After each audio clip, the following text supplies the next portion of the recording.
أعوذ ويعلمهم الكتاب والحكمة ويزكيهم إنك أنت العزيز الحكيم. وقال تعالى مخبرا وآمرا إن الله وملائكته يصلون على النبي يا أيها الذين آمنوا صلوا عليه وسلموا تسليما. اللهم صل على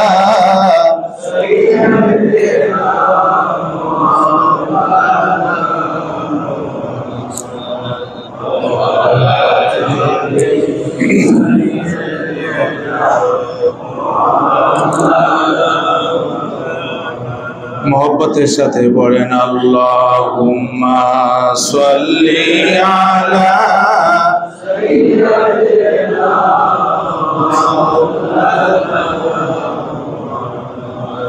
व आला आलि सय्यिदिना मौलाना मुहम्मद आज तुमी का हम खुदारा खुदाया आज तुहुब्बे मुस्तफारा. अल्लाहुम्मा सल्ली अला मौलाना मुहम्मद वअला आलि सय्यिदिना.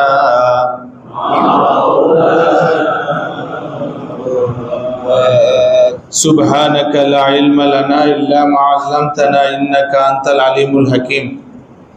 मुअज्जज हजरत उलमाए किराम, सम्मानित मुरब्बियाने आज़म, बेरादाराने मिल्लत, আল্লাহ তাবারাকা ওয়া তাআলা এর আলিশান দরবারে অসংখ্য শুকর।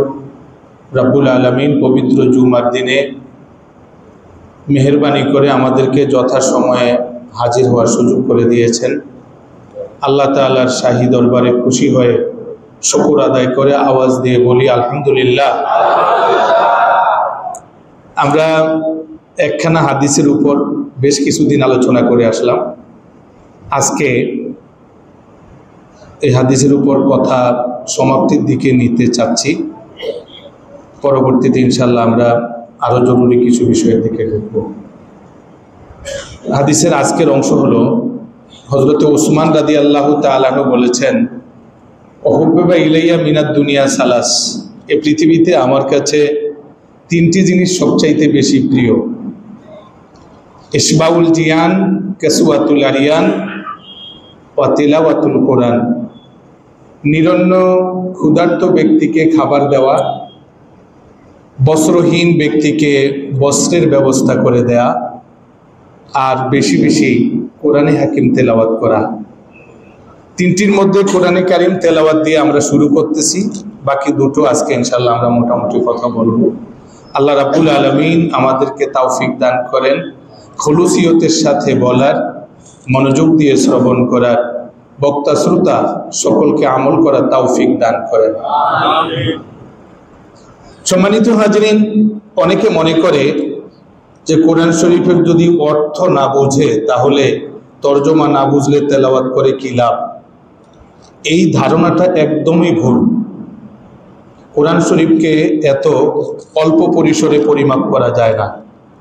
কোরআন শরীফ তেলাওয়াত করা একটা ভিন্ন এবং বড় মাপের ইবাদত, তরজমা বোঝা আরেকটা ইবাদত, কোরআন শরীফের উপর আমল করা আরেকটা ইবাদত, কোরআন শরীফের বিধি বাস্তবায়ন করা আরেকটা ইবাদত। আমাদের নবীজির ব্যাপারে হযরত ইব্রাহিম আলাইহিস সালাতু ওয়াস সালাম যখন দোয়া করেছিলেন, তিনি বলেছিলেন রব্বানা ওয়াবাস ফিহিম রাসূলাম মিনহুম ইয়াতলু আলাইহিম আয়াতিকা। হে প্রভু, বাইতুল্লাহ শরীফ তৈরি করা হয়ে গেছে, এখন এই বাইতুল্লাহ শরীফের যে নেতা, তাকে আপনি পাঠিয়ে দেন। কি কাজ তার? এক নাম্বার কাজ হচ্ছে ইয়াতলু আলাইহিম আয়াতিকা, সে আপনার আয়াত, আপনার কিতাব থেকে তেলাওয়াত করবে। 2 নাম্বার হচ্ছে ওয়াইউআল্লিমুহুম, মানুষদেরকে তালিম দিবে। কিন্তু 1 নাম্বার হচ্ছে তেলাওয়াত। তেলাওয়াতের অনেক ফজিলত। এই জন্য হাদিস শরীফের মধ্যে এসেছে, হযরতে ইবনে মাসউদ রাদিয়াল্লাহু তাআলা আনহু রিওয়ায়াত, মান করা হরফাম মিন কিতাবিল্লাহি ফালাহু হাসানা, কেউ যদি কোরআন শরীফের একটি হরফ তেলাওয়াত করে সে নেক পাবে কমপক্ষে 10 গুণ। ওয়াল হাসানাতু বিআশরি আমসালিহা। লা আকুলু আলিফ লাম মিম হারফ, আমি একথা বলি নাই যে আলিফ লাম মিম বললে 1 হরফ, বরং আলিফ 1 হরফ, লাম 1 হরফ, মিম 1 হরফ, প্রতি হরফে 10টি করে নেকি আমলনামায় লেখা হয়। কোরআন শরীফের আরেক আয়াতে আল্লাহ তাআলা বলেন, আল্লাযীনা আতাইনাহুমুল কিতাবা ইয়াতলুনাহু হাক্কা তিলাওয়াতিহি, আমি যাদেরকে কিতাব দান করেছি এরা যখন এর তেলাওয়াতের হক আদায় করে, উলাইকা ইউমিনুনা বিহি, তারাই এই কোরআনের উপর সঠিক ঈমান আনয়ন করেছে। আরেক আয়াতে আল্লাহ তাআলা বলেন, ওয়াইজা কুরিয়া আলাইহিমুল কুরআন, কারুর সামনে যখন কোরআন শরীফ তেলাওয়াত করা হয়, আল্লাহ নির্দেশ করেছেন ফাসতামিউ লাহু, তখন কথা বন্ধ করে দিতে হবে এবং মনোযোগ দিয়ে শুনতে হবে। ফাসতামিউ লাহু ওয়া আনসিতু, তোমরা চুপ করো এবং মনোযোগ দিয়ে শ্রবণ করো। লাআল্লাকুম তুরহামুন, কেউ যদি কোরআন শরীফ তেলাওয়াতের সময় চুপ থাকে, মনোযোগ দিয়ে শ্রবণ করে, তার উপর আল্লাহ তাআলার রহমত নাজিল হয়। আমরা সূরাতুল কামারের মধ্যে দেখি, ওয়ালাকাদ ইয়াসসারনাল কুরআনা লিযিকরি ফাহাল মিন মুদ্দাকির, আল্লাহ তাআলা বলেন, আমি এই কোরআন শরীফকে সহজ করে দিয়েছি মানুষ যাতে কোরআনের মাধ্যমে উপদেশ গ্রহণ করতে পারে। আসমানি কিতাব আল্লাহ সহজ করে দিয়েছেন, যার এক একটা শব্দ বোঝা কত কঠিন, আর সেই কোরআন শরীফ 7 বছরের বাচ্চা মুখস্থ করে ফেলে। 8 বছরের সন্তান সেই কোরআন শরীফ মুখস্থ করে ফেলে। লক্ষ লক্ষ মানুষের মানসপটে এই কোরআন শরীফ সংরক্ষিত। পৃথিবীতে দ্বিতীয় কোনো গ্রন্থ দেখানো যাবে না যার কোনো শব্দের অর্থ কেউ বুঝে না। ছোট্ট মানুষ, কিন্তু সে 30 পারা কোরআন শরীফের পরিমাণ, এত বিশাল একটা অংশ সে কিন্তু মুখস্থ করে ফেলেছে। আল্লাহ তাআলা বলেন, আমি সহজ করে দিয়েছি, এই জন্যই 7 বছরের শিশু সে মুখস্থ করতে পারতেছে। ফাহাল মিন মুদ্দাকির, কেউ কি আছে যে এই কোরআন শরীফ থেকে উপদেশ নেবে? এই একই আয়াত ইয়াসসারনাল কুরআনা লিযিকর, এক সূরার মধ্যে 4 বার বলা হয়েছে। ফাহাল মিন মুদ্দাকির 6 বার বলা হয়েছে। ইয়াতলুনা, কোরআন শরীফ তেলাওয়াত করার কথা, এই ইয়াতলুনা শব্দটি 14 বার উল্লেখ করা হয়েছে। মুআজ্জাজ হাজিরিন, মূলত কোরআন শরীফ একজন মুসলমানের অত্যন্ত প্রিয় বন্ধু। এই কোরআন শরীফ রফিকুল কুলুব, দিয়াউস সুদূর ওয়া নূরুল উকুল, এই কোরআন শরীফ একজন মানুষের কলবের জন্য আলোকবর্তিকা, তার জ্ঞানের জন্য পথের দিশারি, মুমিন ব্যক্তির জন্য বন্ধু। এই কোরআন শরীফ যে সুন্দরভাবে ধারণ করে, ঠিক মতো তেলাওয়াত করে, এই কোরআন শরীফ তার মর্যাদা বাড়ায় দেয়, তার সম্মান অনেক উপরে চলে যায়।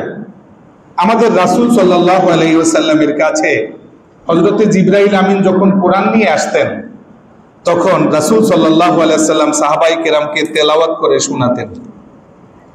এমনকি রাসূল সাল্লাল্লাহু আলাইহি ওয়াসাল্লাম জিনদেরকেও শোনায়েছেন। জিনরা যখন রাসূল সাল্লাল্লাহু আলাইহি ওয়াসাল্লামের কাছে এসেছিল শোনার জন্য, রাসূল তাদেরকে কোরআন শরীফ তেলাওয়াত করে শোনায়েছেন। অতএব এই কোরআন শরীফের সাথে যে গভীর সম্পর্ক রক্ষা করে, তার মর্যাদা বেড়ে যায়। এজন্য এটাকে বলা হয় আজীব মেকনাতিস, আশ্চর্যজনক এক চৌম্বিক শক্তি এর মধ্যে লুকায়িত আছে, যে এর যথাযথভাবে তেলাওয়াত করে, এর উপর আমল করে, কোরআন শরীফকে ভালোবাসে, আল্লাহ রাব্বুল আলামিন তার মর্যাদা বহু গুণে, গাণিতিক হারে নয় জ্যামিতিক হারে বৃদ্ধি করে দেন। আমরা ছোট 2-1টি উদাহরণ উপস্থাপন করে আলোচনার গভীরে যাওয়ার চেষ্টা করতেছি। আমরা একটা উদাহরণ নিতে পারি। কারো ঘরে যদি এক টুকরো কাপড় থাকে, এই কাপড়ের টুকরা কেউ এখানে রেখে দেয়, কেউ ওখানে রেখে দেয়। কিন্তু এই টুকরা দিয়া যখন কোরআন শরীফের কাবার তৈরি করা হয়, তখন এই কাবারকে যে ব্যক্তির উপর গোসল আবশ্যক সে স্পর্শ করতে যায় না, যার ওজনেই সে ধরতে যায় না। বলে কেন? বলে না, এই কাপড় কোরআন শরীফের সাথে লেগে থাকে, এটা কোরআন শরীফের কাবার। ইনকেস কারুর যদি পায়ের সাথে লাগে তাহলে সে সালাম করে, বুকের সাথে লাগায়, মুখের সাথে লাগায়, কারণ এই কাপড়ের মর্যাদা এত গুণ বেড়ে গেছে, কারণ এই কাপড়ের টুকরোটি লেগে থাকে কোরআনে মাজিদের সাথে। কাপড়ের টুকরো একটা জড় পদার্থ, সে হাসতে জানে না, কাঁদতে জানে না, তার মর্যাদা যদি এত বেড়ে যায় কোরআনের সাথে লেগে থাকার কারণে, তাহলে আশরাফুল মাখলুকাত মানুষ সে যদি কোরআনের সাথে লেগে থাকে, ঠিক মতো তেলাওয়াত করে, মহব্বত করে, তার মর্যাদা কোথায় যেতে পারে? এটা বাস্তব। সম্মানিত হাজিরিন, এজন্য আমি ছোট্ট একটা উদাহরণ বলবো। আমি মাঝে মাঝে এই কথাটাই বলি, এই জন্য তাফসিরে বাইজাবি শরীফের মধ্যে কথাটা আছে যে আসলে কোরআন শরীফকে যে যথাযথ মূল্যায়ন করে, তেলাওয়াত করে, হক আদায় করে, তার মর্যাদা আকাশ চুম্বি, আরশ চুম্বি। কিন্তু সমাজের মানুষ বলে, হুজুর এই যে কোরআনে হাফেজ রুমের মধ্যে আয়রন করার কাজ করে, কোরআনে হাফেজ দারোয়ানের কাজ করে, কথাগুলো শুনতে আমার খুব কষ্ট লাগে। এখানে হয়তো কোনো কারণ আছে, আর আমি মূলত কোনো কাজকে ছোট মনে করি না। এই জন্য যারা খুব বড় করে বলে যে দারোয়ানের কাজ করে একেবারে থার্ড ক্লাস, আমি খুব ফার্স্ট ক্লাস, আমি তাদের মুখের দিকে তাকিয়ে থাকি। কারণ আমি আমার জীবনের কোনো কাজকে ঘৃণা করতে শিখি না। আমি জানি যে সমাজের মানুষ যে কাজগুলোকে ছোট মনে করে, এই কাজগুলো সব নবীরা করে সুন্নত বানায় দিয়ে গেছেন। আদম আলাইহিস সালাম কৃষি কাজ করেছেন, দাউদ আলাইহিস সালাম কামারের কাজ করেছেন, হযরতে মুসা আলাইহিস সালাম ছাগল রেখেছেন, আমাদের নবীজি নিজের হাতে জুতা সেলাই করেছেন। আমি তো বাজারের মধ্যে বসে যদি জুতা সেলাই করি, আমি সেটাকে ছোট মনে করি না, আপনি করতে পারেন। আমি তো সেটাকে সুন্নাহ মনে করি, সেটাকে গৌরব মনে করি। কিন্তু যখন খুব বড় করে কথা বলে কোনো সেমিনারে দেখি যে খুব নিজেকে খুব বড় মনে করে, কোরআনে হাফেজ এত থার্ড ক্লাস কাজ করে, আমি মুখের দিকে তাকায় থাকি। নিজেকে কি মনে করতেছে আর কাজকে কত ছোট মনে করতেছে। ভাই, চুরি করলে হলো খারাপ, যে চুরি করলো কেন? আর কাজ যদি করে কোনো খারাপ নাই। এমন হতে পারে আপনার সামনে একটা লোক দারোয়ান, হাসরের মাঠে আপনি দাঁড়ায় থাকবেন, সে আপনার আগে বেহেশতে চলে যাবে। সে বেহেশতে গিয়ে নাজ নিয়ামত খাচ্ছে, আপনি অসহায় ভিক্ষুক, আপনি দাঁড়িয়ে আছেন শত শত বছর, আপনার পাত্তাও নাই। আপনার মর্যাদা বেশি কে বলেছে? তারপরে আমি বলবো যে কোরআন শরীফের উদাহরণ হচ্ছে কাল গাজা ইসসালেহ লিহিফজিল ইনসান। এটা একটা সুষম খাদ্যের মতো। ভালো খাবারের কোনো দোষ নেই, কিন্তু যার পেটের মধ্যে যন্ত্রণা আছে, পেটটা খারাপ যার, সে ভালো খাবার নিতে পারে না। পোলাও খারাপ খাবার না, কিন্তু পেটে অসুখ, সে খেতে পারতেছে না। এটা তো খাবারের দোষ না, পেটটার দোষ। একজন মানুষ অসুস্থ, সে জ্বরে আক্রান্ত, খাবার নিতে পারতেছে না, খাবারের দোষ না, তার জ্বরের দোষ। একজন মানুষ কোরআন তার ইজ্জত বাড়াচ্ছে না, নিশ্চয়ই তার কোনো দোষ আছে, তার মধ্যে রোগ আছে, কোরআনের দোষ না, তার দোষ। কোরআন এসেছে মানুষের মর্যাদা আকাশচুম্বী করার জন্য, মানুষের মর্যাদা বাড়িয়ে দেওয়ার জন্য, মানুষকে ছোট করার জন্য কোরআন আসে নাই। মা আনজালনা আলাইকাল কুরআনা লিতাশকা। তো আমি ছোট্ট যে দুই একটি উদাহরণ দিতে চাচ্ছিলাম। একটি হলো উসমানীয় খেলাফতের গোড়াপত্তনের একটু কথা বলবো। আপনারা অনেকে আমার চেয়ে ভালো জানেন, তারপরেও আমি একটু আপনাদের মনোযোগ কামনা করতেছি। তুর্কিস্তানের একটা বালক, নাম তার উসমান। তুর্কিস্তানে কিছু পীর মুরিদি প্রথা আগেও ছিল। তো উসমান একজন পীরের কাছে আসা যাওয়া করে, যার নাম হলো এদিব আলী, এভাবে একটা নাম পাওয়া যায়। তো ভদ্রলোক ভালো আলেম, উনি একদিন আতিথেয়তার উপরে আলোচনা করতেছে, মেহমানদারি করা। আমাদের দেশে কিন্তু অনেক পীরের বাড়িতে মেহমানদারির ব্যবস্থা আছে। এটাকে তারা বলে যে মেহমানখানা। মেহমানখানা শব্দটা যদিও বাংলা না, বাংলায় বলে অতিথিশালা। অতিথি হইল মেহমান, আর শালা, শালা অর্থ কি এটা কিন্তু আমরা বুঝি না। শালা একটা আরবি শব্দ, খেয়াল করি না আমরা। শালা একটা আরবি শব্দ, এর মূল আরবি হলো সোয়ালা। সোয়ালা শব্দ অর্থ লাউঞ্জ। যেমন বিমানবন্দরে ভিআইপি লাউঞ্জ থাকে, যেখানে একজন মানুষ ঢুকে সে বিশ্রাম নেয়, এমন জায়গাটাকে আরবিতে বলে সোয়ালা, ওই শব্দটাকে বাঙালি বলে শালা। ঘোড়াশালা যেখানে ঘোড়াগুলো বিশ্রাম করে, অতিথিশালা যেখানে অতিথিরা বিশ্রাম নেয়। তো এখন উসমান সে আলোচনা শুনতেছে যে আল্লাহ তাআলা এই পৃথিবীতে মানুষ পাঠিয়েছেন, মানুষের আপ্যায়ন করা নবীদের সুন্নাত, মিন সুনানিল মুরসালিন, সব নবীরা মেহমানদারি করতেন। তবে নবীদের মধ্যে আতিথেয়তার ক্ষেত্রে অগ্রগামী ছিলেন হযরত ইব্রাহিম আলাইহিস সালাতু ওয়াস সালাম, যিনি মেহমান ব্যতীত এক বেলা খাবারও খেতেন না, এক বেলাও না। আল্লাহ তাআলা কোরআন শরীফের মধ্যে হযরত ইব্রাহিম আলাইহিস সালামের আতিথেয়তার কথা উল্লেখ করেছেন। বিসমিল্লাহির রহমানির রহিম, হাল আতাকা হাদিসু দাইফি ইব্রাহিমাল মুকরামিন ইয দাখালু আলাইহি ফাকালু সালামা। ইব্রাহিম আলাইহিস সালামের আপ্যায়নের কথা কোরআন শরীফে এসেছে। আমাদের নবীজি বলেছেন যে মান কানা ইউমিনু বিল্লাহি ওয়াল ইয়াউমিল আখির, যেই ব্যক্তি দাবি করে যে আমি আল্লাহকে মানি এবং পরকাল মানি, যে ব্যক্তি পরকালের উপর বিশ্বাস করে, আল্লাহর উপর বিশ্বাস করে, ঈমান যার আছে, ফালিউকরিম দাইফাহু, সে যেন মেহমানকে সম্মান করে, অতিথিকে কোনোদিনও সে যেন তুচ্ছ না করে, তার মর্যাদা হানি না করে। ফালিউকরিম দাইফাহু, শুধু মেহমানদারি নয়, বরং মেহমানকে যেন সে মর্যাদা দেয়। উসমান তুর্কিস্তান তার বাড়ি। আলোচনা শোনার পর তার মধ্যে খুব এফেক্ট হয়েছে, আগে থেকেই ভালো ছেলে। তো সে প্রতিদিন কারুর সাথে কথা বলার পর যাকে ভালো লাগে তাকে মেহমান হিসাবে নিয়ে আসে, রেগুলার তার মেহমান আছে। কিন্তু তার বসতি যেই এলাকায়, সেই এলাকার মানুষেরা একই গোত্রের লোক, তারা মেহমানদারি পছন্দ করে না, ডিসলাইক করে। ওরা স্বাভাবিকভাবে বলে দিল, দেখো আমাদের এই গোত্রের মধ্যে, এই গ্রামের মধ্যে নারীরা আছে, শিশুরা আছে, আমরা চাই না যে কোনো ভিনদেশী লোক অথবা কোনো অপরিচিত মানুষ আমাদের এখানে আসুক, এই মেহমানদারিটা চলবে না। ওসমান সব শুনলেন, কিন্তু ও তো গভীরে ঢুকছে মেহমানদারি। আবার কিছুদিন পর কথা বলার পর একজন নিয়ে আসছে, চারদিকে খবর হয়ে গেছে। ওরা বললো যে ঠিক আছে, ওকে ওয়ার্নিং দিয়ে দেন, নিষেধ, এরপর আর মেহমান আনা যাবে না। তো নিষেধাজ্ঞা হয়ে গেল। সো শুনলো, কিছুদিন পর সে আবার ভুলে গেছে, আবার একজন মেহমান নিয়ে আসছে।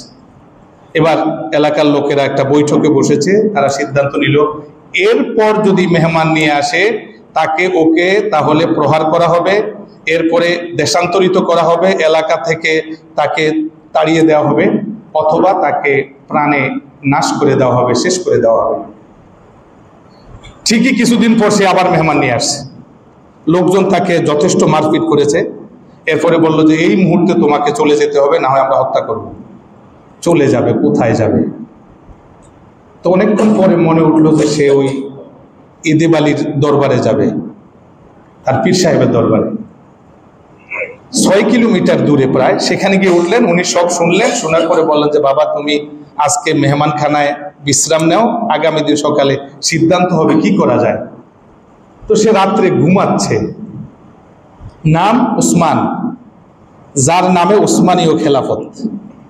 এবং তার স্বভাব ছিল সে রাত্রিবেলা ঘুমাতেন, ভোর রাত্রে উঠে তাহাজ্জুদ পড়তেন, তাহাজ্জুদের পর কোরআন শরীফ পড়তেন, তেলাওয়াত করতেন, কোরআন তেলাওয়াত। আমরা এই বিষয়ের উপরে কথা বলতেছি। তো সে তাহাজ্জুদ পড়ার পর খুঁজতেছে কোরআন আছে কোথায়।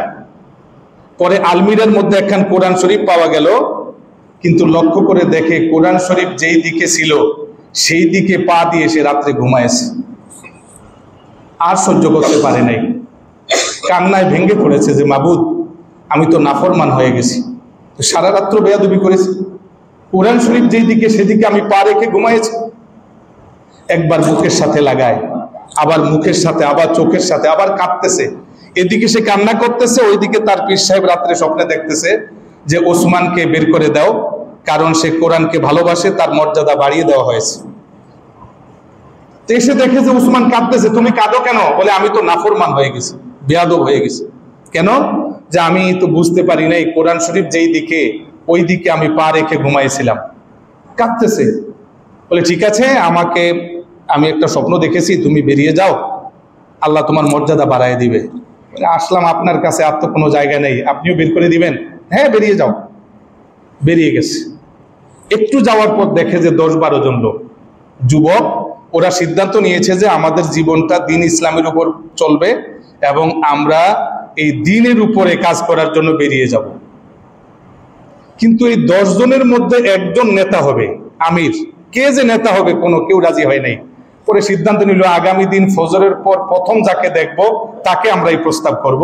ওসমানকেই পেয়েছে, বলল যে আপনি আমাদের নেতা। বলে ঠিক আছে ভাই, আমারও তো জায়গা নেই, আমি তোমাদের সাথে যোগ দিলাম। সে নেতা এক এক গ্রামে যায়, সুন্নত তরিকা অনুযায়ী চলে, মানুষদেরকে দিনই কথা বলে। এদের স্বভাব, আখলাক, চালচলন দেখে আরো 10 জন যোগ হয়। যোগ হতে হতে সংখ্যা হয়ে গেল 1000। এবার এরা সিদ্ধান্ত নিল যে বাইজেন্টাইন মেবি যে এখানের কিছু খ্রিস্টানরা মুসলমানদের উপর মাঝে মাঝে অত্যাচার করে, আমরা ওদের সাথে জেহাদ করব। তো জেহাদের যে সিদ্ধান্ত, গোয়েন্দা রিপোর্ট হয়ে গেল যে 1000 লোক, এদেরকে দেখতে শুনতে চাল চলনে যেমন বোঝা যায় এদের সাথে মোকাবেলা করা যাবে না, আপনি দ্রুত এদের সাথে সন্ধি করেন। তখন সন্ধির প্রস্তাব হলো এবং ওসমানের আচরণ দেখে এক পর্যায়ে প্রেসিডেন্ট তার মেয়েকে ওসমানের কাছে বিয়ে দিল। প্রেসিডেন্টের আর কোনো সন্তান নাই, প্রেসিডেন্ট মারা গেল, ওসমান হয়ে গেল পরবর্তী প্রেসিডেন্ট। আর প্রেসিডেন্ট হওয়ার পরে সে প্রথম সিদ্ধান্ত নিল যে আমার মর্যাদা আল্লাহ বাড়াইয়ে দিলেন, যার এলাকায় জায়গা নাই, যে নিজের এলাকা থেকে বিতাড়িত, সমাজের মধ্যে যার অবস্থান নাই, সে আজকে প্রেসিডেন্ট। সুতরাং আমার প্রথম কাজ হবে ঘরে ঘরে কোরআন তেলাওয়াত চালু করা। আমার প্রথম কাজ হবে কোরআনের বিধানগুলো সমাজে বাস্তবায়ন করা। আমার কাজ হবে কোরআনের কথাগুলোর উপরে আমল করা। সুবহানাল্লাহ বিহামদিহি সুবহানাল্লাহিল আযীম। উসমানীয় খেলাফতের উপর এই ধরনের একটা লেখা আমি পড়েছি, যেটা লিখেছেন আল্লামা জুলফিকার সাহেব, আর অন্যান্য লেখকদের লেখাও পড়েছি। কিছুটা হেরফের থাকতে পারে। মূলত কিছু জিনিস আছে যা মানুষ কখনো তৃপ্ত হয় না। যারা সুস্থ, অসুস্থ লোকের কথা ভিন্ন। যার পেটে অসুখ, কোনো খাবারই তার কাছে ভালো লাগে না, কোনো খাবারের দোষ নাই, তার পেটের দোষ। সুতরাং নীল আকাশ, নক্ষত্র মানুষ যত দেখে, কেউ বলে না যে আমি বিরক্ত, আর দেখতে মনে চায় না, পরের দিন আবার মনে চায়, পরের দিন আবার মনে চায়। পানি পান করা, একজন মানুষ দুধ পান করতে গিয়ে সে বলতে পারে যে আমি আর দুধ পান করব না। সে জুস পান করতে গিয়ে বলতে পারে এখন আর মনে চায় না। কিন্তু একজন বৃদ্ধ মানুষ আজকে পানি পান করেছে, কালকে আবার বলে পানি দাও, পরশু আরেকবার বলে পানি দাও। সে কোনোদিন বলে না যে এখন থেকে আমি পানি পান করা বন্ধ করে দিলাম। একইভাবে কাবা শরীফের দিকে নজর করা, এটা মানুষের তৃপ্তি হয় না। 1 বছর দেখার পর দেশে এসেছে, পরের বছর মনে চায় আবার যদি যেতাম, আল্লাহর ঘরকে যদি একটু দেখতে পেতাম। এছাড়া একজন মানুষের বিবাহ একেবারে অতিশয় বিরুদ্ধ, তাকে যদি বলে যে আপনার জন্য বিয়ের আয়োজন করতে চাই, সে মুখে বলুক আর না বলুক মনে মনে কিন্তু খুশি যে আরেকটা বিয়ে হোক। কারণ এটা একটা মানুষের এমন একটা আগ্রহ যে এটা মনের মধ্যে থাকে। একেবারে বৃদ্ধ একজনে গেছে যে মুরব্বী মারা তো যাবেন, এখন কি খাবেন, আপনার কোনো শখ আছে? বাবা একটা শখ আছে। কই কি? একটা খেয়াল ছিল সুন্নতের উপরে আমল করব, 4টা বিয়ে করব, হইল না। এই একটা বিষয়। আরেকটা বিষয় হলো মা তার সন্তানের দিকে নজর করা। মা তার সন্তানকে যত দেখে, মায়ের কিন্তু তৃপ্তি হয় না। এই কারোর সাথে কথা বললেই নিজের সন্তানের কথা উঠাই দেয়, আমার সন্তানটা এমন, আমার সন্তানটা এমন। সুবহানাল্লাহ।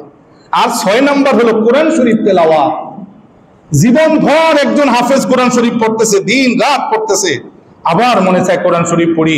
যদি কয়েকদিন পড়া বন্ধ হয়, তার কিন্তু মন খারাপ হয়ে যায়।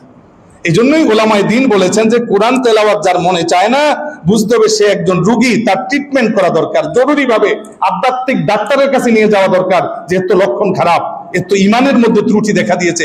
কেন কোরআন পড়তে মনে চাবে না, দিন রাত্র পড়তে মনে চাবে। কিন্তু আমরা সমাজে কি দেখি? ভাইজান আজকে পেপার পড়েছেন? হ্যাঁ পেপার পড়েছি। ফেসবুক দেখেছেন? হ্যাঁ দেখেছি।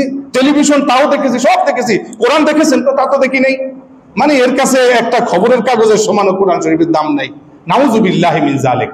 সম্মানিত হাজিরিন, এই কোরআন শরীফ তেলাওয়াতের অনেকগুলো উপকারিতা রয়েছে। এর মধ্যে একটা হলো কোরআন শরীফ তেলাওয়াত যে ঠিকমতো করবে, আল্লাহ তাআলা তাকে জান্নাত দিবেন, সে বেহেশত পাবে। আল্লাহ তাআলা কোরআন শরীফের মধ্যে বলেছেন, বিসমিল্লাহির রহমানির রহিম, ইন্নাল্লাযীনা ইয়াতলুনাল কিতাবা ওয়া আকামুস সালাতা ওয়া আনফাকু মিম্মা রাযাকনাহুম সিররান ওয়া আলানিয়াতান যারা কোরআন শরীফ তেলাওয়াত করে, যারা নামাজ কায়েম করে, যারা আল্লাহর পথে দান করে, সব সময় দান করে। সাহাবায়ে কেরাম পকেটে টাকা নাই, চাইটা না, দিতে পারতেছে না, তখন বসে বসে দোয়া করতেন, আল্লাহ আমি পারলাম না সকলের সাথে দিতে, আল্লাহ আপনি আমাকে মাফ করে দেন। জবানে তাসবিহ পড়তেন। তো যারা প্রকাশ্যে এবং গোপনে দান করে তাদের জন্য রয়েছে কি, যে ইয়ারজুনা তিজারাতান লান তাবুর, এমন এক ব্যবসা যেই ব্যবসা কখনো শেষ হবে না। যারা ঠিকমতো কোরআন শরীফ তেলাওয়াত করে, এই ব্যবসার 1 নাম্বার ফলাফল হলো সে আল্লাহর সন্তুষ্টি লাভ করবে, 2 নাম্বার অসংখ্য নেকির মালিক হবে, 3 নাম্বার আল্লাহ তাআলা কখনো তার উপর রাগান্বিত হবেন না, 4 নাম্বার আল্লাহ তাআলা কখনো তাকে শাস্তি দিবেন না। রাসূল করিম সাল্লাল্লাহু আলাইহি ওয়াসাল্লাম সাহাবায়ে কেরামকে উদ্বুদ্ধ করে বলতেন যে ইকরাউল কোরআন, তোমরা বেশি বেশি কোরআন শরীফ তেলাওয়াত করো, কারণ ফাইন্নাহু ইয়াতি ইয়াউমাল কিয়ামাতে শাফিয়ান লিআসহাবিহি, এই কোরআন শরীফ কিয়ামতের মাঠে যারা তেলাওয়াত করে তাদের সাথে দেখা করবে এবং তাদের জন্য সুপারিশ করবে। কবরের মধ্যে আসবে যে আল্লাহ এই কবরের মধ্যে ও আমাকে তেলাওয়াত করেছে, এখানে আমি কোনো ফেরেশতাকে শাস্তি দিতে আসতে দেব না। কোরআন শরীফ যারা তেলাওয়াত করে, কোরআন শরীফ যেখানে পড়া হয় সেখানে আল্লাহ তাআলার রহমত নাজিল হয়, ফেরেশতারা বেষ্টন করে রাখে। আল্লাহ তাআলা এই লোকদের কথা তার নিকটতম ফেরেশতাদের কাছে আলোচনা করেন। কোরআন শরীফ তেলাওয়াত করলে রিজিকের মধ্যে বারাকা হয়, রিজিক বাড়ে, এবং কোরআন শরীফ তেলাওয়াত করলে মানুষের হৃদয়ের রোগ এবং দেহের রোগ ভালো হয়।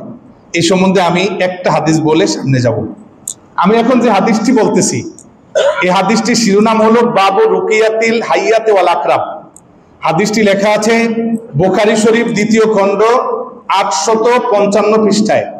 বুখারী শরীফ 2য় খণ্ড 855 পৃষ্ঠার একটা হাদিস। বর্ণনাকারী সাহাবী হলেন হযরতে আবু সাঈদ রাদিয়াল্লাহু তাআলা আনহু। আমরা একটু খেয়াল করি, আমরা 3টা কিতাব থেকে একটা হাদিস বলবো। তো আবু সাঈদ খুদরি রাদিয়াল্লাহু তাআলা আনহু বলেন যে ইন্না রাহাতাম মিন আসহাবিন নবী সাল্লাল্লাহু আলাইহি ওয়াসাল্লাম, রাসূল সাল্লাল্লাহু আলাইহি ওয়াসাল্লামের সাহাবীদের একটা গ্রুপ তারা বের হয়েছেন। তিরমিজি শরীফের হাদিসে আছে এই গ্রুপের মধ্যে লোক সংখ্যা ছিল 30 জন।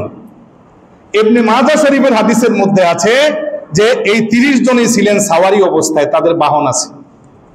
3 কিতাব একসাথ করলে বোঝা গেল যে 30 জন লোক সাওয়ারি নিয়ে তারা রওনা করেছে। আল্লাহ রাসূল তাদেরকে প্রেরণ করেছেন, কোনো একটা কাজে, দ্বীনি কাজে, দাওয়াতি কাজে বেরিয়েছেন। কিন্তু যেতে যেতে রাত্র হয়ে গেছে, থাকার মতো কোনো জায়গা নাই। এই বর্তমান বিশ্বের মতো তো না যে হোটেলে থাকবেন, কোথায় থাকবেন? রাত্রিবেলা তো একটু বিশ্রাম নেওয়া প্রয়োজন।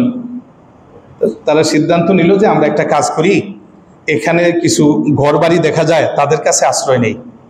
সুতরাং এন তালাকু, তারা চলতেছিলেন।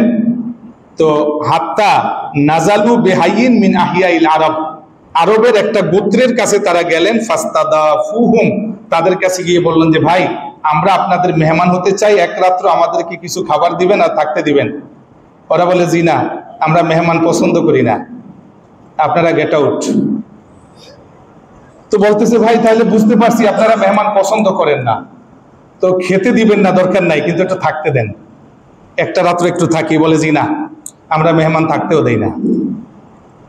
আজীব ব্যাপার, 30 জন লোক, থাকার কোনো সুযোগ নেই, অথচ ওরা বলতেছে নানু আসহাবু রাসূলিল্লাহ, ভাই আমরা আল্লাহ রাসূলের সাহাবী, আমাদের ডিজিগনেশন আছে, আমাদের বড় পদ মর্যাদা আছে, থাকতে দেন। কয় জি না, আপনারা যান।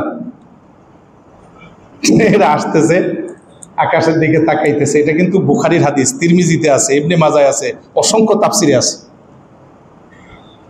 তো আসার সময় বলতেছে আল্লাহ ওরা তো থাকতে দিল না, আর কিছু বলে নাই। একটু পরে ফালুদিগা সাইয়্যিদু জালিকাল হাই, ওই গোত্রের সবচাইতে বড় যে লিডার, তাকে বিচ্ছু আক্রমণ করেছে। করার পর তারা চেষ্টা করেছেন, ফাসাউলাহু বেকুল্লি শাইইন, যত ধরনের ট্রিটমেন্ট করা যায়, যতভাবে চেষ্টা করা যায় সব চেষ্টা করেছেন, কোনো লাভ হয়নি।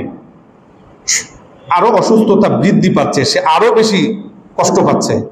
তখন একজনে বলল যে ভাই, ওই যে কয়েকজন লোক আমাদের কাছে আশ্রয় নিতে চেয়েছিল, দেখতে শুনতে যা বোঝা যায় এরা ভালো লোক, সম্ভবত এরা চিকিৎসা জানে, তো আমরা তাদের কাছে যেতে পারি, প্রস্তাব করি যে ভাই একটু ট্রিটমেন্ট করেন। ঠিক ওরা গেলেন। গিয়ে বললেন যে ইয়া ইউহার রাত লুদিগা সাইয়্যিদুনা, ভাই আপনারা তো আমাদের কাছে গিয়েছিলেন, আমাদের নেতা আক্রান্ত, বিচ্ছু আক্রমণ করেছে, তো আমরা আপনাদের কাছে এসেছি, আমরা যত ধরনের চেষ্টা সব করেছি কিন্তু আমরা ভালো করতে পারি নাই, তো আপনাদের মধ্যে কেউ কোনো ট্রিটমেন্ট করতে জানে কিনা? তখন আবু সাইদ রাদিয়াল্লাহু তাআলা উনি বললেন যে আনা ওয়াল্লাহি আনা রাকিন, আল্লাহর কসম আমি জানি চিকিৎসা জানি। কি চিকিৎসা জানে? ফুক দিতে জানে। ফুক ফুক দেওয়া একটা চিকিৎসা। হুজুর আমার ছেলেটাকে একটু ফু দেন, মেজাজটা খারাপ হয়ে গেছে, এটা বললে এটা বুখারী শরীফে আছে, কোরআন শরীফে আছে, সারা দুনিয়াতে আছে। খারাপ মানুষের যেমন নজর দিলে ক্ষতি হয়ে যায়, ভালো মানুষের নজর দিলে ভালো হয়ে যায়, উপকার হয়। এটা তো বুখারী শরীফের শিরোনাম হলো বাবু রুকিয়াতিল হাইয়াতে ওয়াল আকরাব, সাপ বিচ্ছু আক্রমণ করলে ঝাড়ফুঁক দেওয়ার সিস্টেম, এটা হলো শিরোনাম। তো আবু সাইদ বলতেছে যে আমি তো খুব আল্লাহে আনা রাকিন, আল্লাহর কসম আমি খুব ভালো ঝাড়ফুঁক দিতে পারি, ফু দিতে পারি। তবে আল্লাহর কসম আমরা আপনাদের কাছে মেহমান হওয়ার জন্য গিয়েছিলাম, আপনারা আমাদেরকে জায়গা দেন নাই, আমি আপনাদের চিকিৎসা করব না, এক শর্তে করব। বলে সেটা কি?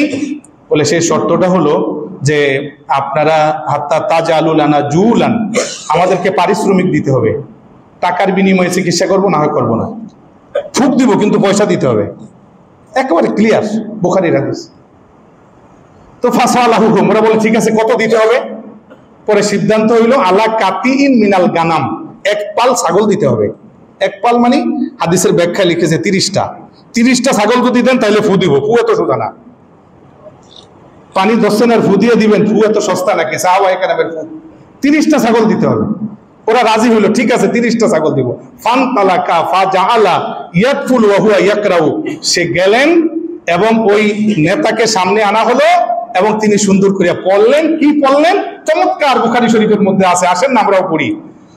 বিসমিল্লাহির রহমানির রহিম, আলহামদুলিল্লাহি রাব্বিল আলামিন, আর রহমানির রহিম, মালিকি ইয়াউমিদ্দিন, ইয়াকা না'বুদু ওয়া ইয়াকা নাস্তাঈন। পুরা সূরা ফাতিহা। সূরা ফাতিহার অপর নাম সূরাতুশ শিফা। কেউ অস্বীকার করতে পারবে? চিকিৎসার সূরা, রোগ ভালো হয়ে যায় সূরার মাধ্যমে, এটা নাম সূরা ফাতিহা। সুন্দর করে পড়ে ফু দিলেন। আল্লাহু আকবার। ফুক দেওয়ার পর দেখে যে একটু করে লাড়াচাড়া দিয়ে উঠতে আছে, এরপরে সোজা হইয়া দাঁড়াইছে, এরপরে হাঁটতে আছে, এরপরে আমি ফুললি কিউর, একদম পুরা সুস্থ। সাহাবীরাকে এখন কি? হ্যাঁ ঠিক আছে, যা কথা আছে তা, এই 30টা ছাগল দিয়ে দিলাম। এখন সাথে যারা আছে ওরা বলে ভাই ফুক না হয় তুমি দিছো, আমরাও তো সাথে আছি, একটা কইরা পাবো ভাগে, আমাদেরটা দিয়ে দাও, কারে কোনটা দিবা? তা আবু সাইদ বলতেছে না, দিব না, কারণ এই যে একটা তদবির করলাম, আবার ছাগলও নিলাম, শর্তও করলাম যে টাকা দিতে হবে, এটা কি ঠিক করলাম না ভুল করলাম? আগে আল্লাহ নবীর কাছে যাব, নবীজির কাছে সব বৃত্তান্ত বলবো, নবী যদি রায় দেন তাহলে নেব, না হয় বাদ। সকলে গেছেন আল্লাহ নবীর কাছে, যখন বৃত্তান্ত সব বললেন, নবী সব শুনলেন, শোনার পরে বলতেছেন মা ইউদ্রিকা আন্নাহা রুকিয়া। হে আবু সাইদ, কেমনে বুঝলা যে এই সূরার মধ্যে চিকিৎসা আছে? তুমি বুঝলা কিভাবে? আসার তুমি ঠিক কাজ করেছো, তোমরা এই ছাগল ভাগ করে নাও, আমাকে একটু দাও। সুবহানাল্লাহ ওয়া বিহামদিহি সুবহানাল্লাহিল আযীম। তো আমি এই কথাটা কেন বললাম যে সূরা ফাতিহা তেলাওয়াত, কোরআন শরীফ তেলাওয়াত করলে মানুষের রোগের ঔষধ, শারীরিক অসুস্থতাও দূর হয়। যদি দূর না হয় তাহলে বুঝতে হবে কলবের মধ্যে রোগ আছে, পেট ভালো না, এই জন্য খাবারে ক্রিয়া করে না। আমি ছোট্ট আরো দুটো কথা বলি। একটা হলো, আমি মাস্টার আহমদের একটা জীবনী পড়েছি। ভদ্রলোকের বাড়ি অবশ্য পাকিস্তান। তো উনি একটা সরকারি সফরে আমেরিকা গেছেন। তো আমেরিকায় যে আবাসিক এলাকায় উনি থাকার জন্য ঠিক করেছেন, ওখানে একজন আমেরিকান নেতৃস্থানীয় লোক আছে, খুব অশান্তির জীবন তার, সে জীবনে শান্তি দেখে না, কারণ তার সব সময় মাথা ব্যথা থাকে। যাদের মাথা যন্ত্রণা, এরা বুঝে যে তাদের জীবনটা কেমন। একটা নার্ভ, একটা রগ যদি যন্ত্রণা করতে থাকে, ফুলে যায়, তাইলেই তো অসুস্থ, অস্থির। তো ওই ভদ্রলোক খুব সবসময় মাথা যন্ত্রণায় ভোগে। আর এই মাস্টার আহমদ মসজিদে যায়, নামাজ পড়ে, ওদের সাথে মেশে মাঝে মাঝে। একদিন নেতা ডাকলেন যে ভাই এদিকে আসেন। বলে কি? বলে আমি একটা জিনিস আপনাকে শোনাবো। বলে না আমি এখন আসবো না, আমি মসজিদে যাব। বলেন আসেন না একটা গান শোনাবো। বলে না আমি গান শোনা পছন্দ করি না। পরে বলতেছে আপনি যে মসজিদে গিয়ে যেই গান শোনেন সেই গান শোনাবো। বলে ভাবছে যে আজান শোনাবো। আসছে, কি খবর, একটা রুমে নিয়ে গেছে, খুব নিরিবিরি, ওখানে পিন পতন শব্দ নাই। সেখানে নেয়ার পরে তবলা বাজান শুরু করছে। ওনার তো মন খারাপ যে কি শুরু করছে। একটু পরে দেখে সাথে একটা মেশিন আছে, ওটা যে স্টার্ট দিছে, এখন গান শুরু হয়েছে। কি গান খেয়াল করে শুনে, গান আর কিছু না, গানটা হচ্ছে আলহামদুলিল্লাহি রাব্বিল আলামিন আর রহমানির রহিম মালিকি ইয়াউমিদ্দিন ইয়াকা না'বুদু ওয়া ইয়াকা নাস্তাইন। এখন ওই লোকটা বলতেছে ভাই I am feeling natural high, এটা স্টার্ট দিলে আমার ব্যথা কমে যায়। বলেন কি, আপনি পাইলেন কোথায়? আমার এক বন্ধু আছে মিশরে, তাকে যখন বললাম যে আমার এই ট্রিটমেন্ট হচ্ছে না, আমি খুব কষ্টে আছি, উনি এটা পাঠিয়ে দিলেন। বললেন যখন অসহ্য হন তখন স্টার্ট দিবেন, আপনি নিজে নিজে বলবেন। আমি ওর সাথে বলি, কি বলেন? আলহামদুলিল্লাহি রাব্বিল আলামিন আর রহমানির রহিম মালিকি ইয়াউমিদ্দিন। একটা মানুষ যে কোরআন বিশ্বাস করে না, সূরা ফাতিহা বুঝে না, ঈমান নাই, সে যদি সূরা ফাতিহার কারণে মাথা যন্ত্রণা কমতে থাকে, তাহলে একজন মুসলমানের কি হওয়া উচিত? যদি সে কোরআনের পাগল হয়, কোরআন তেলাওয়াত ঠিকমতো করে এবং কোরআনকে যথাযথ ভালোবাসতে জানে। আরেকটা কথা বলে আমি খুব দ্রুত শেষ করার দিকে যাচ্ছি, যেহেতু আমার সময়টা কম। জুলফিকার নকশবন্দি, উনি তখন আমেরিকার ওয়াশিংটনের অরিজিনাল এলাকায় বাস করে।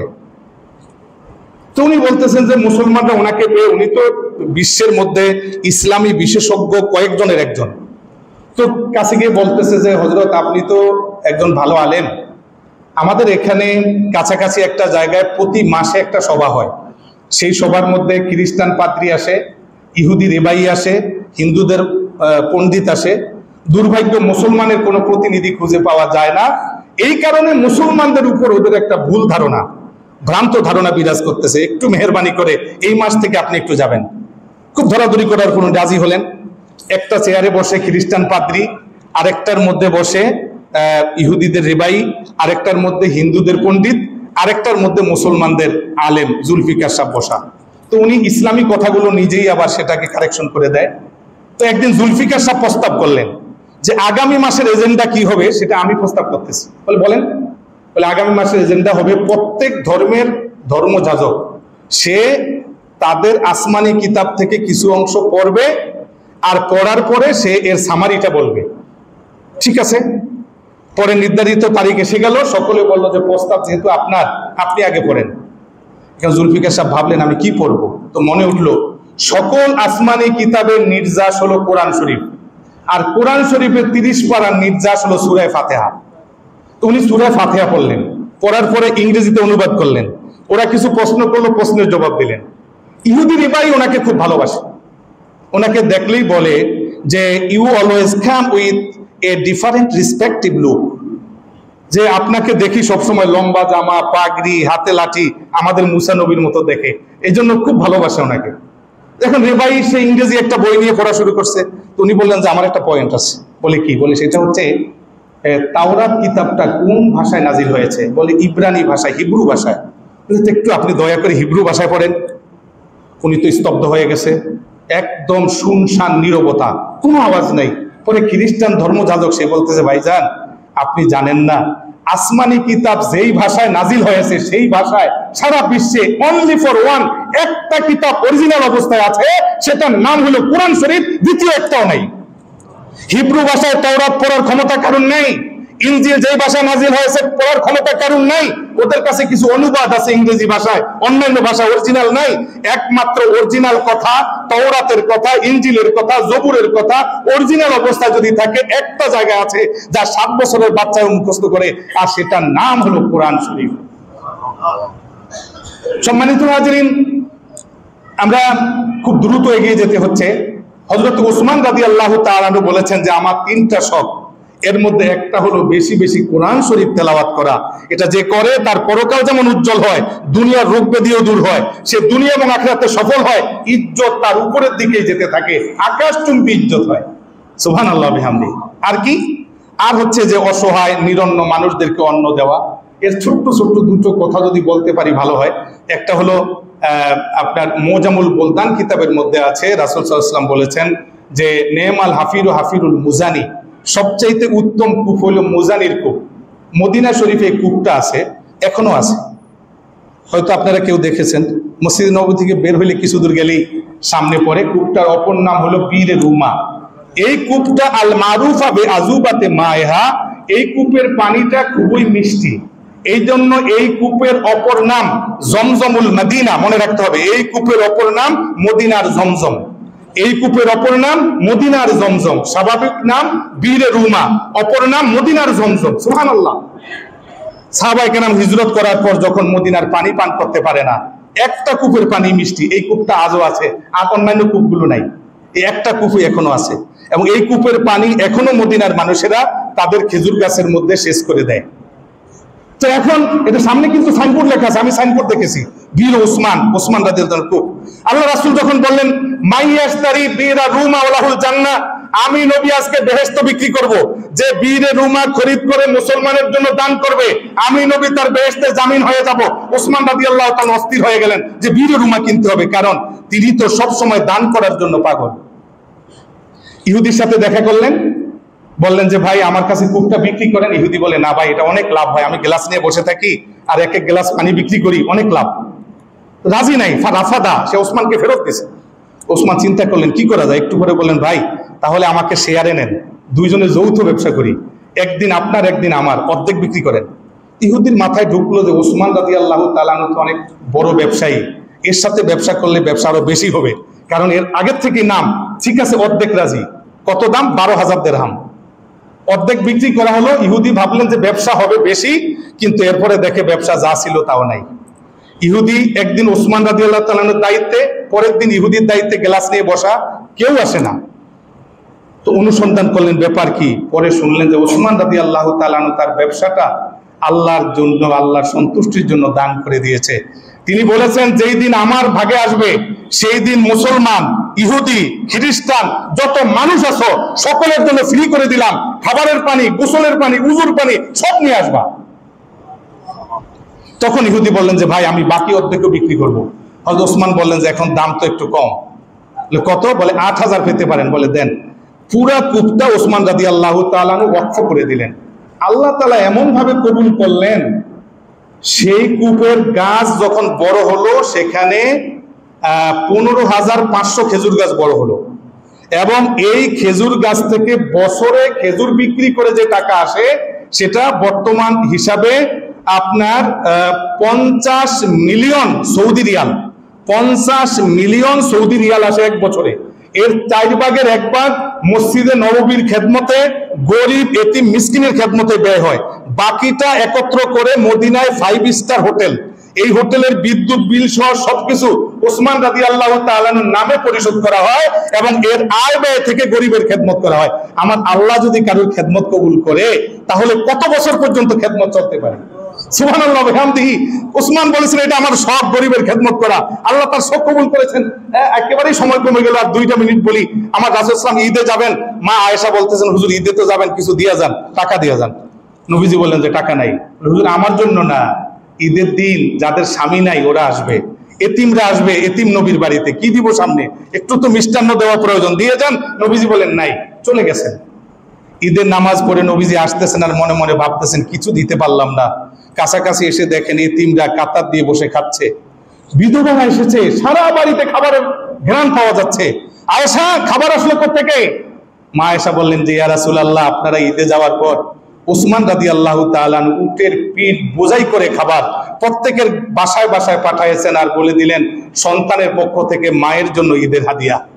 নবীজি এত খুশি হলেন, ডাক দিয়া বললেন ইয়া রহমান সাহিলিল হিসাব আলা ওসমান, আল্লাহ ওসমানের হিসাব সহজ করে দাও।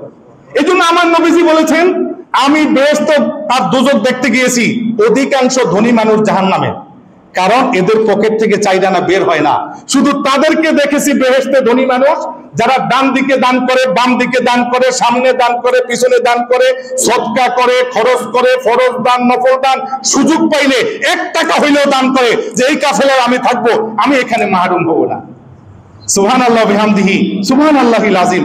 আল্লাহ তাআলা আমাদেরকে তৌফিক দান করেন নিরন্নকে অন্ন দেওয়ার, বস্ত্রহীনকে বস্ত্র দেওয়ার, এবং সব সময় মসজিদে, মাদ্রাসায়, অসহায়, এতিম, যে কোনো জায়গায় নিজে যুক্তি খাটায় দান বন্ধ করে না দিয়ে মানুষকে উদ্বুদ্ধ করব। বন্ধ করা মুনাফিকের লক্ষণ।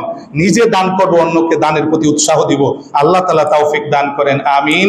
ওয়া আখিরু দাওয়ানা আলহামদুলিল্লাহি রাব্বিল আলামিন।